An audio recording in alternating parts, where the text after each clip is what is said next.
Haleluya haleluya. Ndika vafunzi vomancha Friday ndouya futi na muledza wa manda manji nga manda ndikuri vathu vacho pride ya muthu asina na peni ya kulaisa ngori vathu vanji vakosara vasiyo petu nga nthani ya pride nduri muthu utama zimwe zwithu zwine utozwidiva nizwo anga si bvova nazo aedzisera muthu ane una dzitshelede dzawe asa ḓivhi uri udzi wana gai a renga zwithu zwine zwa rengiwa nga muthu a re na tshelede asina tshelede ndikomba uri vamwe vathu va khou renga na dzi airforce dza fake nga nthani uri va khou tama vamwe vathu va re na dzi airforce dza vhukuma ndi uri abe ni na airforce ya fake ni tea va ni tshi kona ka musi no to hwenya ndo tshimbilisani airforce iko soko bodekana airforce ya vhukuma vamwe ni khou soko ita na dzi thathu hafha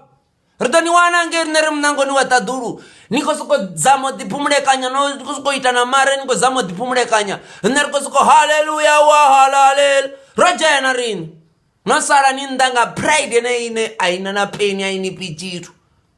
nga pride ṱhukhuṱhukhu ḓo mbudza zwi itani u sokou vha na pride ni sa khou gaina tshithu ni sa khou wana tshithu ni khou sokou tou ḓiita muthu ni khou balelwa u nwa maḓi ni khou nwa zwithu zwine zwa nwiwa nga vho riṋe vha zwithu zwi ṱoḓa madzanga vha sina vhatende a vha zame na dzi peace jopo a vha dzame ndi uri vha songo vha na pride uri kana nnyi u ḓo vha dzhisa hani hezwo ri nnyi u ḓo ndzhisa hani ti ni vhuse vhathu vhanzhi zwo vha salisa murahu nga maanḓa